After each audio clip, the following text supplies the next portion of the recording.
एलोरा की गुफाएं, जिसका डिस्टेंस मेरे घर से 1515 किलोमीटर तथा औरंगाबाद जंक्शन से लगभग 35 किलोमीटर की दूरी पर और अजंता की गुफा 16 से नंबर में 100 किलोमीटर की दूरी पर अवस्थित है। एलोरा की गुफाएं वास्तुकला का एक और महत्वपूर्ण स्थल है जो अजंता गुफाओं से लगभग 100 किलोमीटर की दूरी पर स्थित है। एलोरा की गुफाओं में 34 गुफाओं का समूह है, जिसमें से 17 गुफाएं ब्राह्मणीय धर्म, 12 गुफाएं बौद्ध धर्म और 5 जैन धर्म से संबंधित है। गुफाओं के इन समूह को 5वीं से 11वीं शताब्दी ईस्वी में विदर्भ, कर्नाटक और तमिलनाडु के विभिन्न शिल्पी संघों द्वारा निर्मित किया गया परफेक्ट था। नज़ारा है। इसलिए ये गुफाएं कथानक और वास्तुशास्त्रीय पद्धतियों के दृष्टिकोण से स्वाभाविक विविधता प्रदर्शित करती है। अजंता गुफाओं की तुलना एलोरा में की ये गुफा अधिक नवीन है। नंबर 1 2 3 4 5 6 7 8 9 10 यहाँ पर सामने अप्रॉक्स। कॉर्नर पर झील की तरह बनाया गया है, झरने की तरह। जब मैं हम लोग गए तब वहाँ पर बारिश नहीं हो रहा था तो पानी नहीं आ रहा था, लेकिन जब बारिश का मौसम होता है तो कॉर्नर पर पानी गिरता है। गुफा संख्या 10। गुफा संख्या 10 में विश्वकर्मा गुफा। गुफा संख्या 10 विश्वकर्मा गुफा या बढ़ई की गुफा के नाम से जानी जाती है। महात्मा बुद्ध यहाँ धार्मिक स्तूप के रूप में विराजमान है तथा उनकी पीठ पर बोधि वृक्ष उकेरा गया है।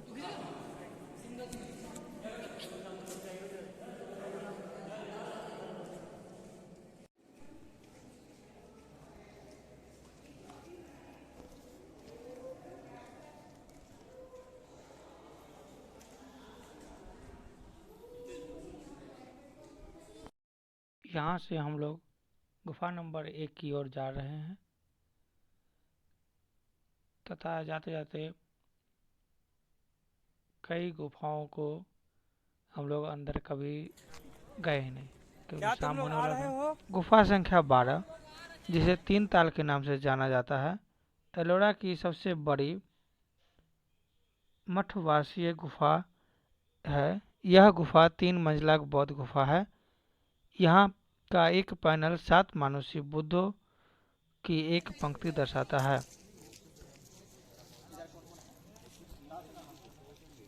दूसरा में 7 ध्यानी बुद्धों को दर्शाता है। टाइम लगेगा बहुत। गुफा फिर संख्या फोन किए थे। 14 रावण की खाई विषय पर आधारित है। गुफा संख्या 15 दशावतार मंदिर है। गुफा संख्या 16 कैलाश मंदिर है, जो भगवान शिव को समर्पित है। इसे राष्ट्रकूट राजा कृष्ण प्रथम के संरक्षण में निर्मित किया गया था तथा आज में पूरा आया था। इसे केवल एक ही चट्टान को काटकर बनाया गया था। इस गुफा में एक आंगन भी है। यहाँ पे आ जाएगा। गुफा संख्या 16 में कैलाश मंदिर ऊपर भी की मंदिर दीवार बना पर है। एक मूर्ति भी है, जो रावण अच्छा द्वारा कैलाश पर्वत को हिलाते या उठाते हुए दर्शाती है। अब बताइए इसमें कैसे इसे बनाए होंगे? भारतीय मूर्ति बनाना कला पड़ेगा। की उत्कृष्ट कृतियों में से एक माना जाता है।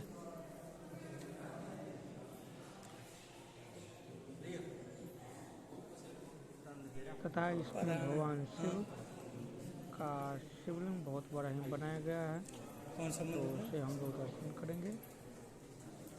उसके बाद हम लोग बाहर घूमने के लिए निकल जाएंगे।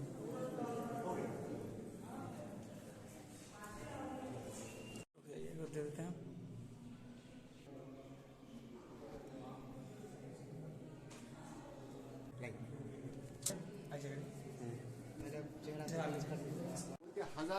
इस गुफा के बहुत सारे अद्भुत रहस्य हैं तथा ऊपर सेकेंड थर्ड फ्लोर पर जाना मना है टूरिस्टों के लिए, सिर्फ कैलाश मंदिर पर।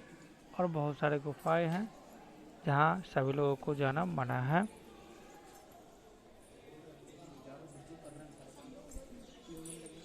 उसमें क्या है? बाकी कैलाश मंदिर का फुल टूर एक अलग से वीडियो बना दूंगा, जिसमें इसमें के हर एक मूर्ति कलाकृतियों को दिखाया गया है, वह अगले वीडियो में वो मैं देखो दिखा कबूतर, दूंगा।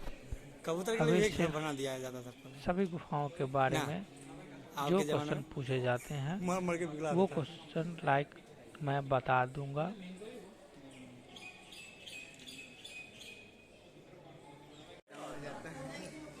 कल पूरा डाउन हो गया था, 16% बचा था, बंद है। इसके बाद हम लोग गुफा नंबर 17-18 की ओर जाएंगे, जहां पर एक लोहे और तख्ते की ब्रिज है। इससे पहले हम लोग टेरिस्ट पहाड़ के ऊपर चढ़ेंगे, जहां से गुफा नंबर 16 का नज़ारा कुछ इस तरह से दिखाई पड़ता है, तथा हमारे वो भारतीय अजीब है। करेंसी के 20 रुपए के नोट पर यही गुफा यानी एलोरा की गुफा का चित्र अंकित किया गया है। यहाँ से प्रकृति का नज़ारा कुछ इस तरह से दिखाई पड़ता है। गुफा 29 को धूमर लेना के नाम से जाना जाता है। गुफा 21 में रामेश्वरम मंदिर है। गुफा 21 में रामेश्वरम मंदिर है। दो प्रसिद्ध जैन गुफाएं इंद्र सभा गुफा नंबर 32 और जगन्नाथ सभा गुफा नंबर 33 है। हम सभी लोग गुफा नंबर 22-23 तक गए। उसके बाद लगभग 750 मीटर और आगे या 2 किलोमीटर और आगे जाना था, लेकिन हम लोगों ने जो गाड़ी रिजर्व करके आया हुआ था वो बार बार फ़ोन कर रहे थे, क्योंकि हमें देवगिरी फोर्ट भी जाना था और उसकी चढ़ाई में लगभग 3 घंटे लगते थे। यहाँ से अब हम लोग अंदर में हो पानी वाला। निकल रहे हैं, तथा यह हम लोग के निकलते समय काफ़ी भीड़ हो गई थी। जब हम लोग आए थे तो उस समय काफ़ी कम मात्रा में भीड़ थी, और शाम के समय में और काफ़ी ज़्यादा भीड़ हो जाता है।